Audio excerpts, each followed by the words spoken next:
We're going to be going up and down the Quinnipiac River, starting at the inland side, ending up down at Long Island Sound, and trying to understand that little piece of the hydrologic cycle. Remember, water is evaporating from the oceans, getting carried by the winds over the continents, raining out. Some of that rain evaporates, goes back into vapor, but the rest of it goes into the rivers and heads back towards the ocean. It's that little piece where some of it is returning back to the ocean that we'll be studying today. We'll start up north in North Haven, where if you have a map here, which you do, we'll be starting up at the north end where the river is just a little freshwater stream, not very impressive, and then gradually it comes down into the Quinnipiac salt marsh, spreads out, starts to mix with seawater brought in by the tides, and eventually we'll find it flowing out into Long Island Sound here down to our last stop, which is Fort Nathan Hale. The two primary factors that are control what we see today are the freshwater discharge in the river, which depends on whether it's rained recently and what season of the year we're in, and the phase of the tide coming in from the ocean side. So you've got one control from the land side, that's the river discharge, and the other control from the seaward side, that's the phase of the tide. Now, I've given you here, if you flip through your lab, let's see, you've got information here about the phase of the tides, which you will need to refer to as quickly as you can. So by the time we get to the first stop, I'd like you to know where we are in terms of the tides, the phase, and then also look at this plot, which will give us the river discharge over the last few weeks. Of course, it can't give us right up to the moment because I had to download this a few hours ago, so it doesn't have the latest data in it, but you can see how the river discharge has been fluctuating with Hurricane Irene, with other rain events that we had, and you'll see that it's now tapering off a little bit. Still though, much higher than usual. If you look at these triangles at the bottom, those are the typical river discharges on these dates. So the river's going to be up a little bit from normal, but yet down from some of these rather intense events we've had over the last few weeks. Why is it so much higher than normal? Because there's been a lot of rain over the last few months that's slowly coming out of the soil and going into the rivers. Do we have GPS readings yet? No. Still locating satellites. Well, let me try myself, and then we'll, if we can't get it, we'll just go on to our next site because we don't have too much time to prepare. None of the three have a, isn't there a third one? Yeah. And you don't have a data. Mine turned itself off. Let me see.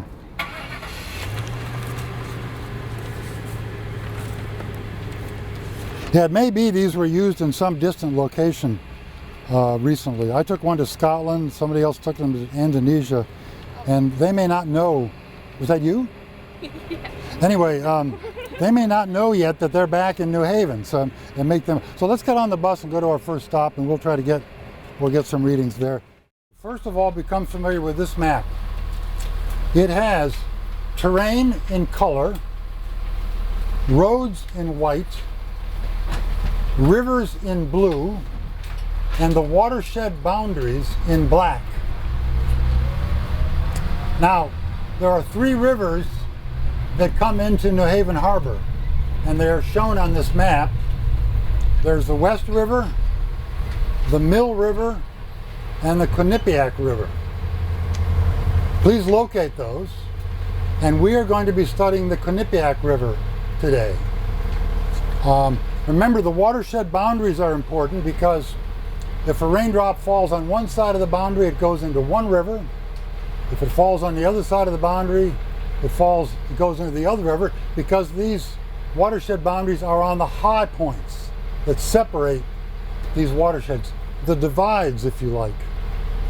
So become familiar with the watershed boundaries for these three rivers, and especially the Quinnipiac River. And notice how the terrain fits in with these watershed boundaries, how these black lines, the watershed boundaries, tend to follow along the higher parts of the terrain. On the last page, there is a satellite image of the area we'll be studying. And you can flip back and forth between the two pages to get a sense for where you are. But the Quinnipiac River is the river here. The Quinnipiac salt marsh is the big green blob here. And then it goes on into New Haven Harbor, which is right there. So check that out and become familiar with it. We've got about 10 minutes until we get to our next stop, our first stop. Passes down towards New Haven Harbor. That's that one, right, the middle one, yeah.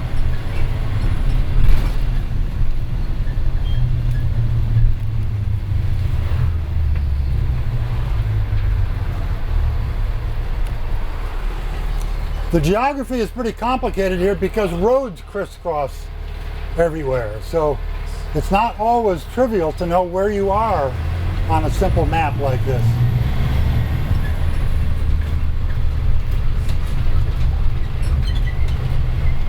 So as we come around here, on your left, in just about 10 seconds, you'll see a small river heading that way. That's the Mill River. That's the middle one of the three. That's the Mill River. Then we're going to get up on the highway and we'll see the Quinnipiac River up ahead of us.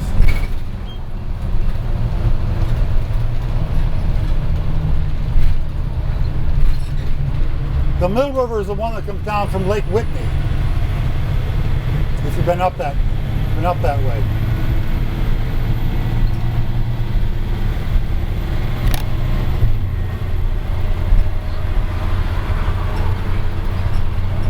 Okay, so here's I-91 North. It'll probably show up here as a, I think it's that one right there. This is the big one? Yeah, I think it's that one. And look to your left.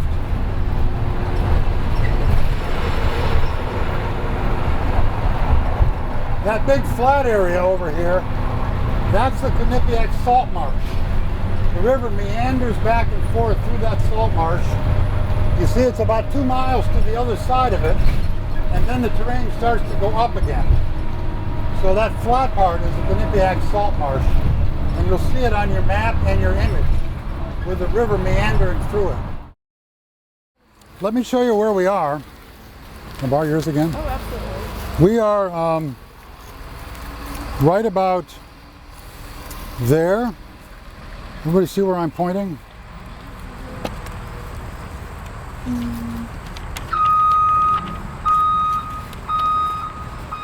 Everybody see that?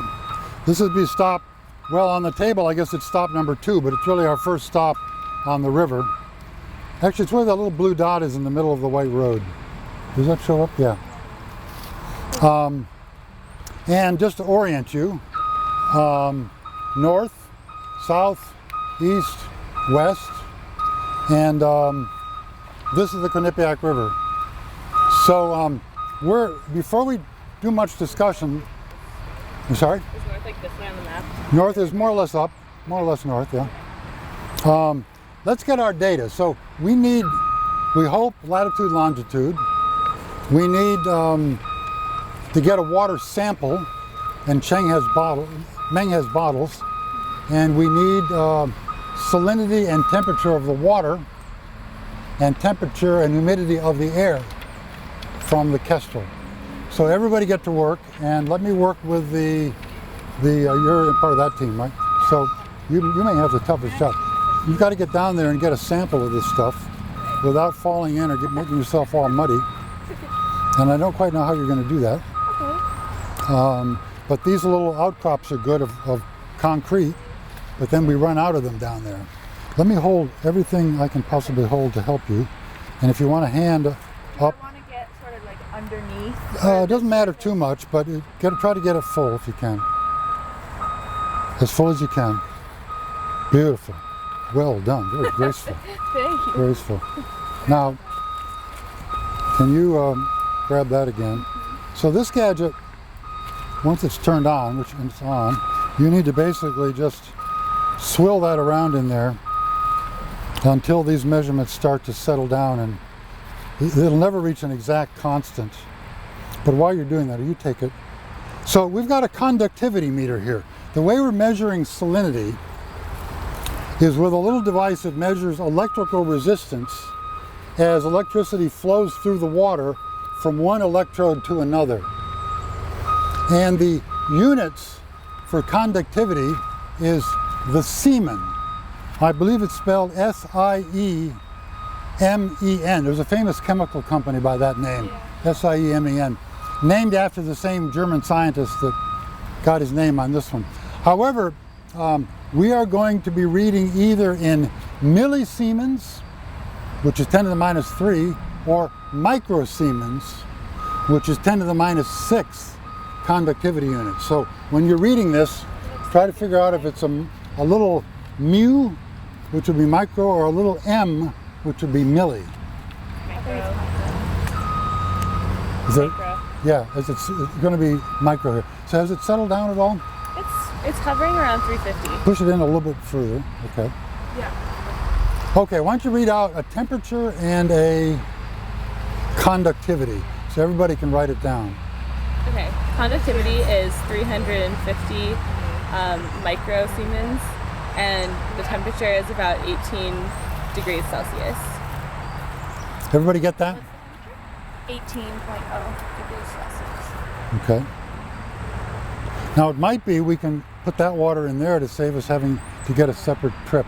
We're saving a water sample. We're going to have the chemistry done. We'll know what the chemical compounds are dissolved in this water. We won't have that data this afternoon, but we'll have it in time for your second lab meeting. Anybody have a position yet? Nobody has a position. Yes. GPSs are not working for me today. Sorry. Keep going. I just need. Are you indoors now? Hold on a second. Let me look at that one. Are you indoors now? No.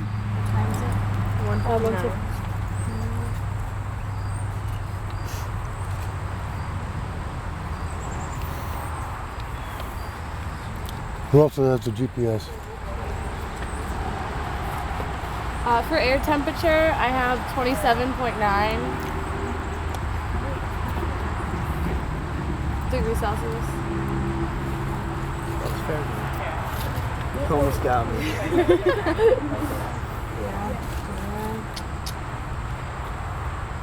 Just have to keep waiting on those. Weak signal, need a clear. Who has the other GPS unit? Here.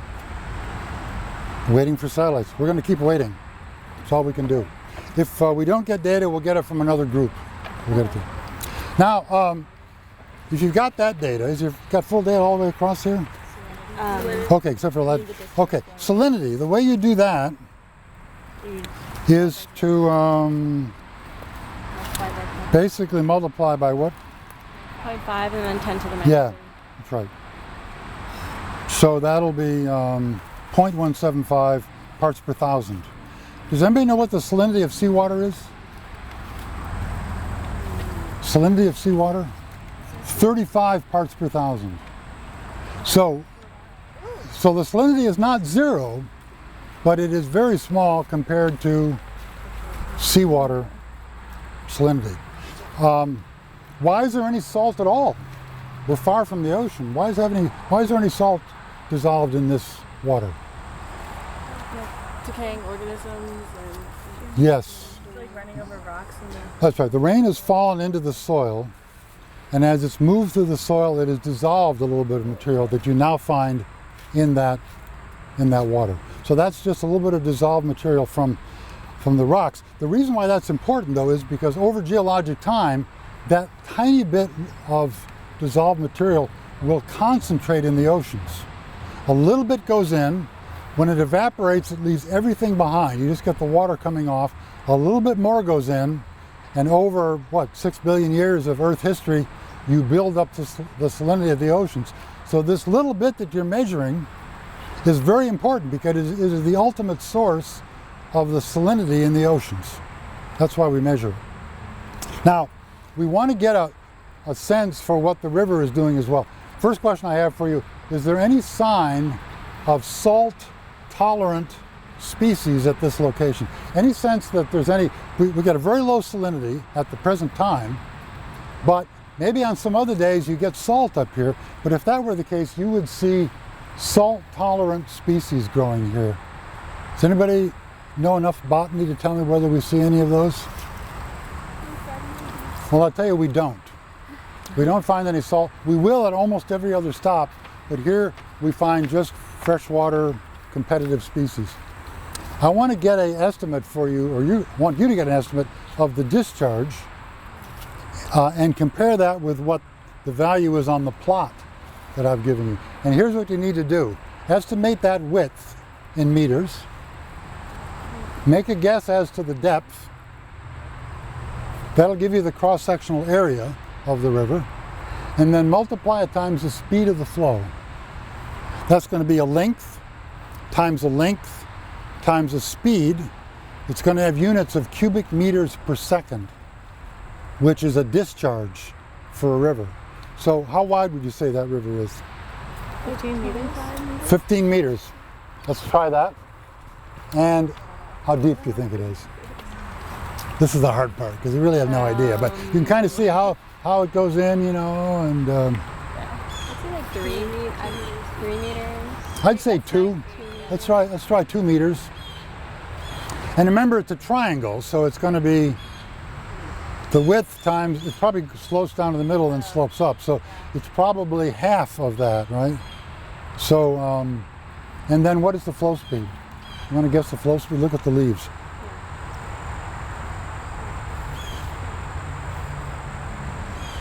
Over what distance? Well, try to imagine a meter. So how many meters does one of those leaves travel in a second? In a second? Yeah. We want it in meters per second. A third to a quarter? A third to a quarter? What do you say for speed? Like 1 meter in 4 seconds. I think it's Or 1 meter per second. I think it's faster than that, guys. I think it's going. A meter per 2 seconds.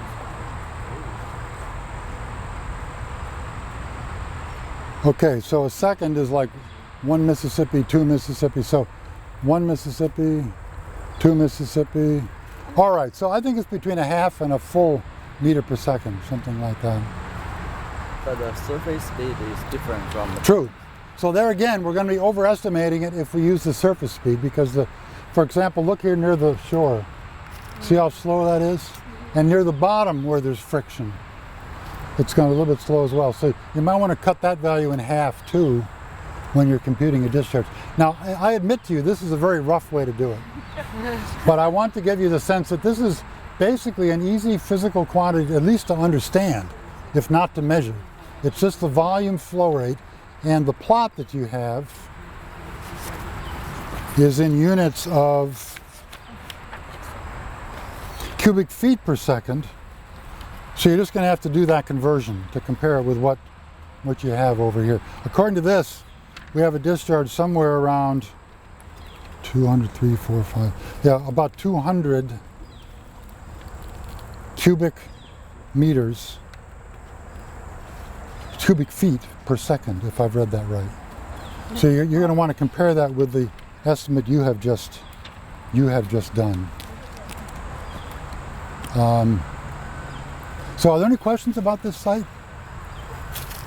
Is there a way for the ocean to increase salinity like without the rivers bringing salt, just from getting salt from whatever's in the... Not that I know of. I can't think of any offhand. You're thinking it could dissolve something from the bottom, but remember, most of the bottom stuff has come from the ocean. The ocean is putting that stuff down there. Right. So it's not likely to get too much more back up from it. That stuff has already been dissolved, or particles carried around in the ocean for a while. It would have picked up anything already before it fell to the bottom. In fact, the opposite, when this stuff falls to the bottom and then another layer falls on top of it, it kind of gets sequestered, it gets cut off from the ocean itself. So, no, it's hard to imagine where the ocean gets anything from except this. I'm not saying that this river is necessarily the same as all the others. There may be more or less salinity in this river than others, but basically the principle is the same. This river is like 1,000 or 1,000,000 other rivers flowing into the ocean, each carrying a little bit of dissolved material. with it. Did you say seawater is 32? 35, 35. right. But be aware, our last stop today is not full ocean. It's full Long Island Sound, but that's not quite the same as full ocean. So we will not get up to 35 today. We'll wait and see what we get to today, but I don't think it'll be 35. Other questions about this site? So if we're supposed to indicate tide phase, So in this case, remember, so the river is flowing from left to right. That's north and that's south. So this flow is downriver towards Long Island Sound. Now that seems like a very trivial statement, downriver. We're probably going to see places in the river today where it's flowing back up.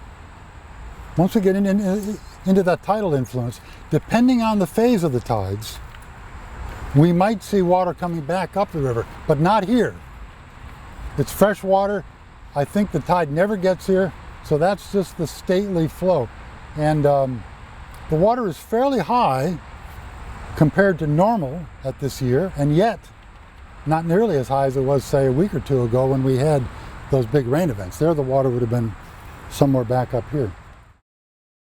For latitude and longitude.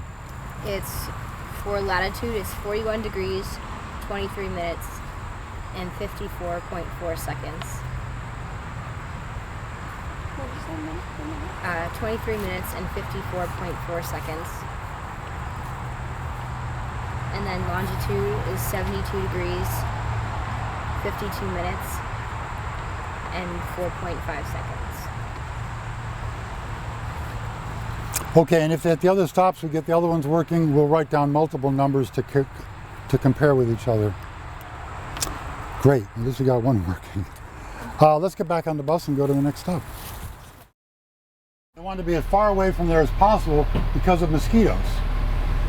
So later on, that land was open and flat, and certain things love to be in the salt marsh. For example, factories that had a big acreage, railroads, anybody that wanted to throw their trash or their chemicals in the river would love to have a factory in the salt marsh. So as we're driving down State Street, you'll see the Quinnipiac Salt Marsh on your left. And you get a look at what's in there, including the Dow Chemical Company used to be over there. I don't think you can see the building, but we'll see buildings close to it. So there's a unique kind of development that occurred in the salt marsh because it was originally left undeveloped, then it had the advantage of being flat and with the river meandering through it. Let's get the water samples and get the data.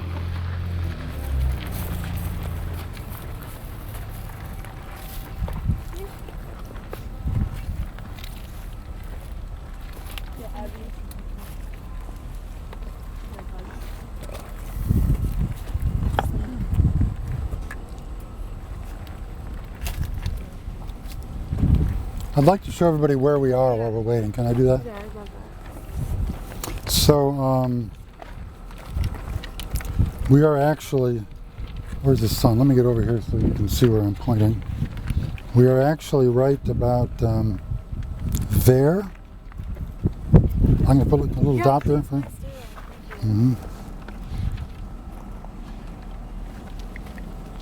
Because what's happened is that rivers come in from the north, and right here, just about 100 yards that way, it's made a right turn. And then it's going to loop around to the left. So if I orient this map, it's come down here, it's made a right turn, and then it's going to loop around to the left. So we are on the north bank, right where my pen is. You see that? We're on the north bank of the river, right where my pen is there. You see that? We're on the north bank. So it's come in just over here, made a right turn, the river has, and then it's going to make a left turn right here. So we're right in between those left and right turns.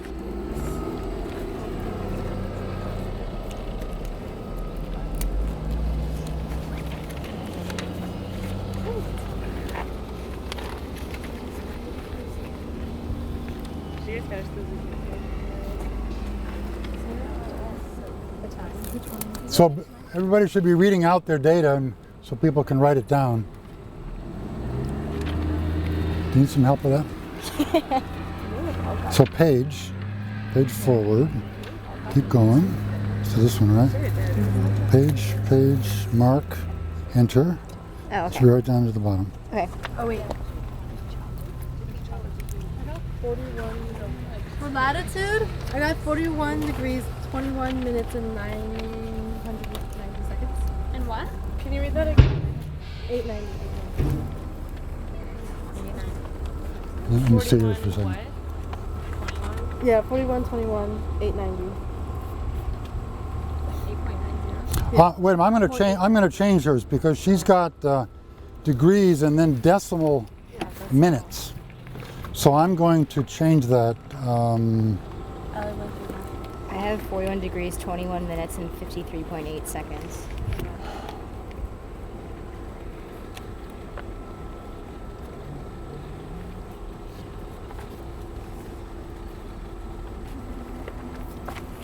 Yes, enter. And then I'm going to go that way. Right. I have about 31.5 degrees Celsius. 31.5 degrees Celsius for air. For the conductivity, it's about 1,370 microsiemens. What? Oh.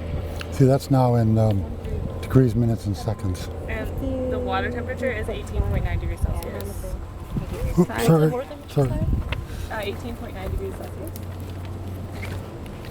Does someone have the longitude? Yeah, it's 72 degrees, 52 minutes, and 45.9 seconds. 40. And do we have a second latitude, longitude now? The second latitude is 41 degrees, 21 minutes, and 53.5. And then the second Longitude? longitude is 72 degrees, 52 minutes, and 46 seconds.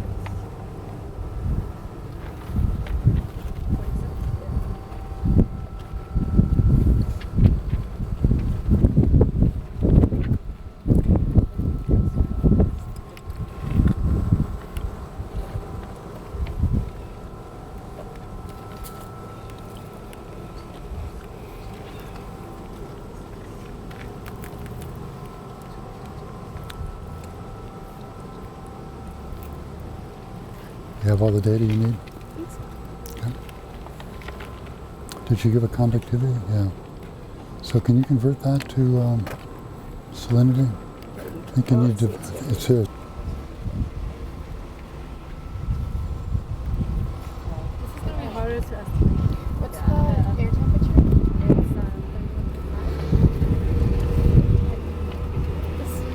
about 220.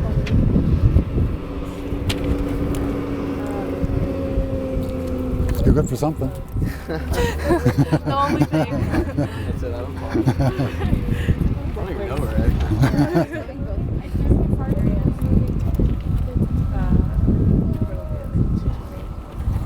have 222 though. Okay, if everybody has a day, let's talk about the site for a second. First of all, this weed you have here is Phragmites, thank you, which is a salt-tolerant species, and of course it's all over there too. Now that stuff can outcompete other grasses when there is salt present or some other pollution, not always salt. But so it's pretty clear even walking up to this site that there's some salt present. So even though we got a fairly low salinity here at the moment, this is within reach of seawater coming in from the ocean. And here we are, we're only at our second stop, but already we're getting a little bit of evidence of salt, plus a higher salinity, right, than the last time? Yeah. But in terms of the flow here, we got to figure out which way it is. Now remember, north is that way, south is that way. The river come in and bend here. So locally, that's downriver. If the water is flowing left to right here, it is moving towards the ocean. And from that little leaf, I gather that that is the case. But you've got to be careful because the wind could be pushing a leaf along like that. But I think in this case it's safe to suggest that this water is moving downriver at the moment. And do you see anything else flowing, moving along? It kind of looks like on the opposite bank it's moving. Like there are different currents. Yeah, but don't be, so if you look at these little waves, then you're really going to be misled because the wind is causing those. Oh, okay. And they could be moving with the wind rather than with the, you need to look for objects, and I think there are some objects on the far side that are moving left to right. Something coming down right here. Oh yeah, another leaf or something is coming in here. So we've got pretty good evidence that at this time the flow is downriver. So what's the phase of the tide in New Haven at the moment? It's going from down. So okay, so it's the tide is dropping, and that probably explains why we're getting flow downriver at this location. If the tide were rising in New Haven, we could possibly at this site be finding flow reversed, going upriver. Now, again, we should try to get an estimate of discharge. It's going to be awfully difficult, but please try to estimate a width, a depth, and if you can, a flow velocity, and compute a volumetric river discharge for this site. It's at least double of before. I'd say at least double, yeah. The depth might be a little bit more as well. Unfortunately, I don't see anything out there in the middle, nor do I see anything I can throw out there. Anybody see a stick of wood or something? Do you have a good baseball arm there? Try to find something except for the underwear or whatever that is. Yeah, toss that out there as far as you can.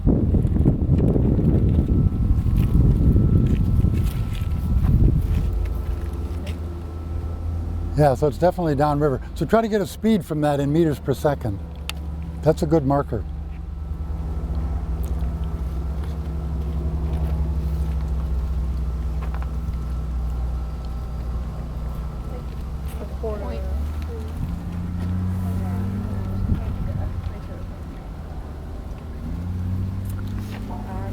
So our next site is going to be almost down at the other end of the salt marsh, after that river has taken a few meanders.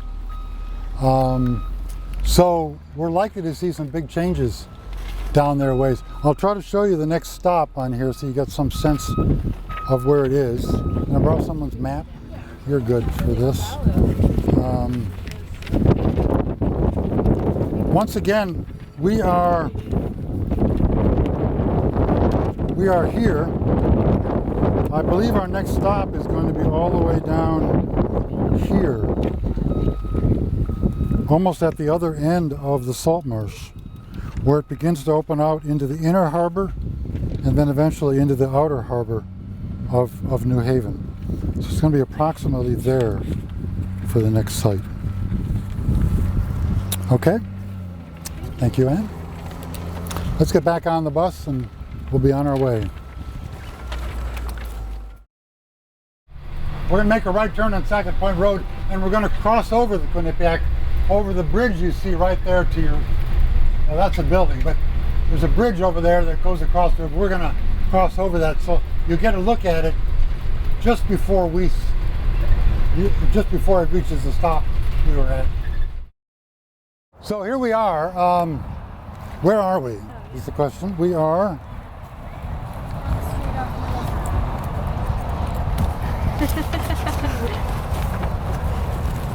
So we've just come, I think we're right about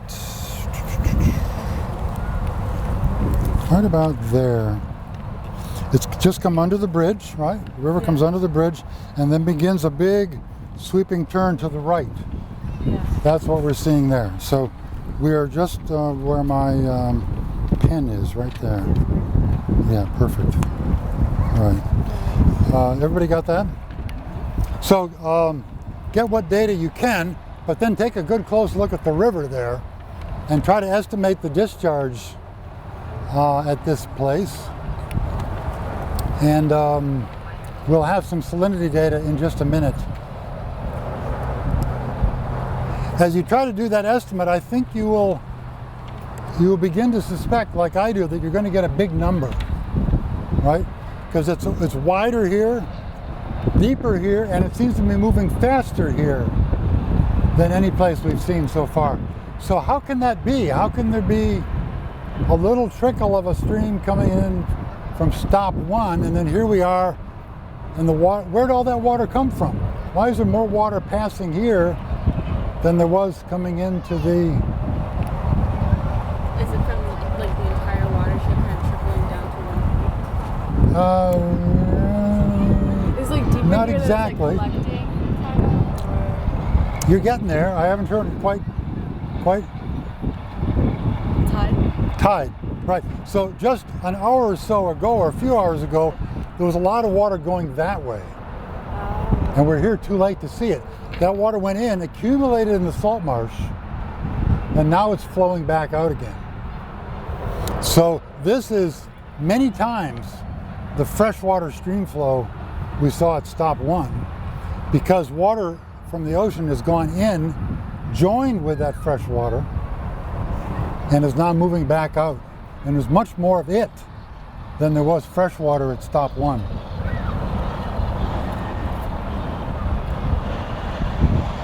So try to do your estimate.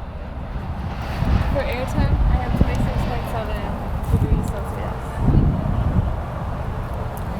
For latitude, I have 41 degrees, 19 minutes, and 9.6 seconds. And for longitude, I have 72 degrees, 53 minutes, and 21.4 seconds.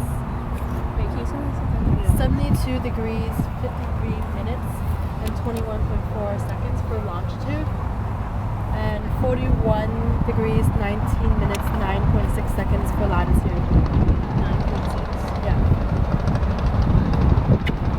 And then I have for latitude 41 degrees, 19 minutes, and 10.1 seconds. That's clever, yeah. So what do you have? So far, 31.8. Millisecond. And 21 degrees Celsius. What did you say it was? 31 millisiemens and 21 degrees Celsius.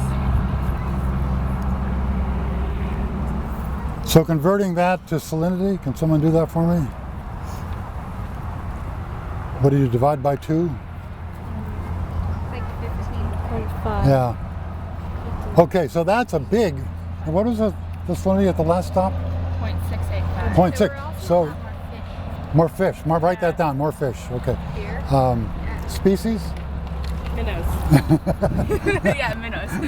Little ones like this. So we've had a huge jump in salinity here, which proves my point that this water coming out of here is not stream water. This is ocean water that has rushed in and is now rushing back out as the tide begins to drop.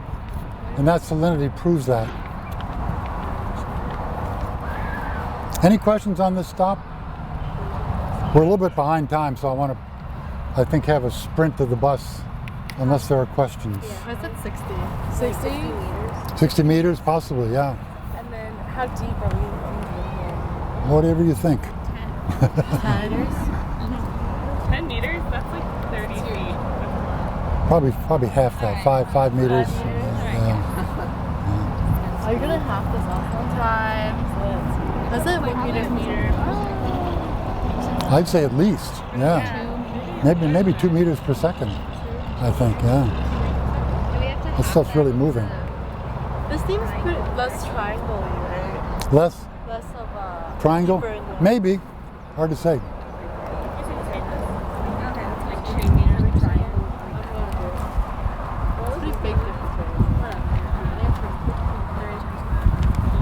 Okay, I think we'll head back on the bus and we'll head for the next stop, which is not far from here. It's only about a mile around the bend and on the other side. So, do you have your data?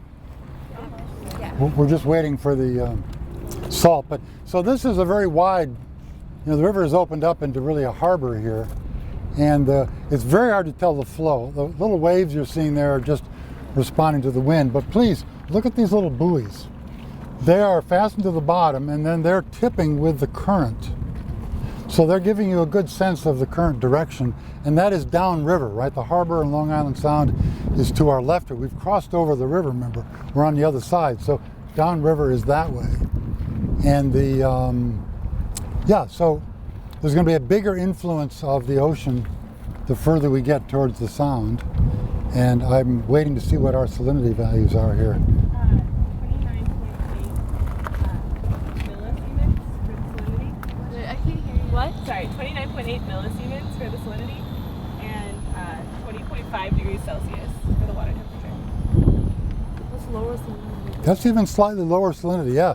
So there are little eddies of fresh and salt water kind of mixing around in here, and we happen to be hit one that's slightly fresher than the one we were in over there.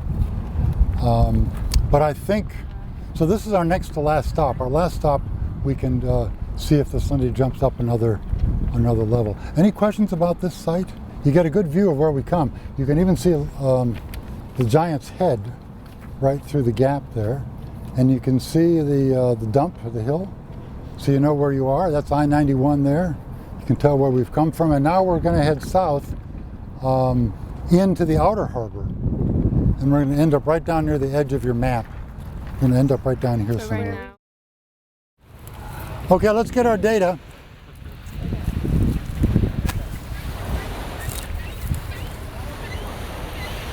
Are we doing the discharge flow? Or? Well, that probably is going to be impossible. That's a good point. I don't think we can do that. But let me show you where we are, just so you know. And I know. So we are... Here? No, I think we're way down. I think we're way down here now, right there. Right, yeah, exactly, right there. And Lighthouse Point.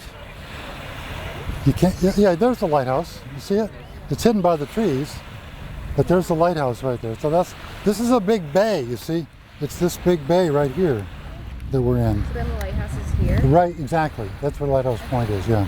That's right, just come around the bay. So the harbor is opened way up now, so we are essentially in Long Island Sound. Okay, officially we're still in New Haven Harbor, but in terms of the water, this is as far as we go. In other words, this water would be essentially the same as Long Island Sound water, which however is not ocean water, because the connection between Long Island Sound and the ocean, which is down at the east end of the state, is fairly narrow. And the mixing is not very efficient. And so this never reaches 35 parts per thousand. We will see in a minute what it does reach. But I don't think it'll get to full ocean salinity. So for latitude, I have 41 degrees, 16 minutes, and 8.1 seconds.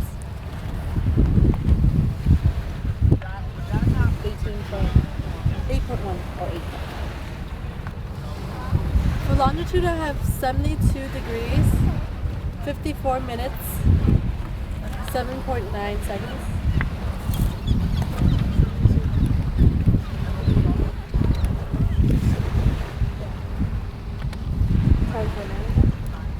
Huh? 7.9, yeah. For air temp, I have 24.5 degrees Celsius. Your time. 3:20. If you're writing down times, be sure you put what the time system is. Yeah. Eastern Daylight Time, yeah.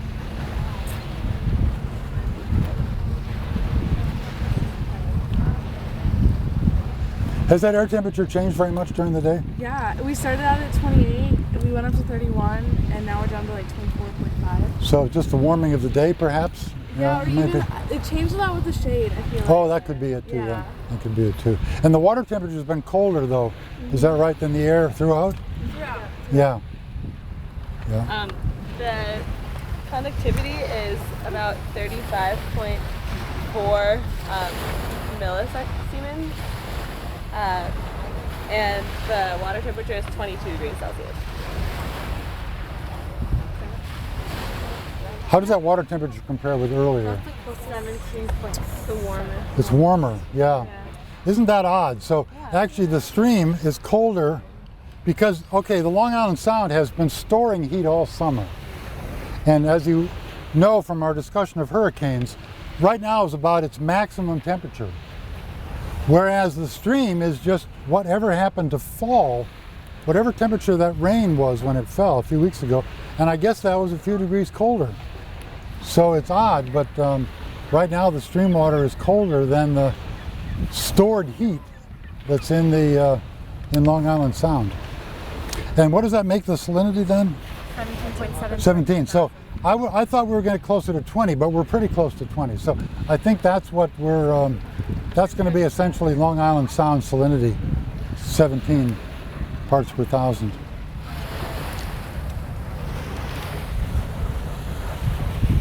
Are there any questions about this site?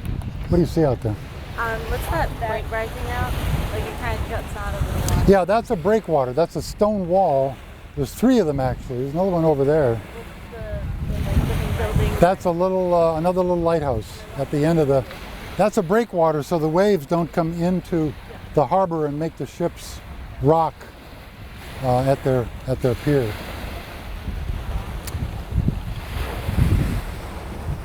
So you got everything? Okay. I'd like to stay, but it's beautiful here. But let's get back on the bus and get back to the university.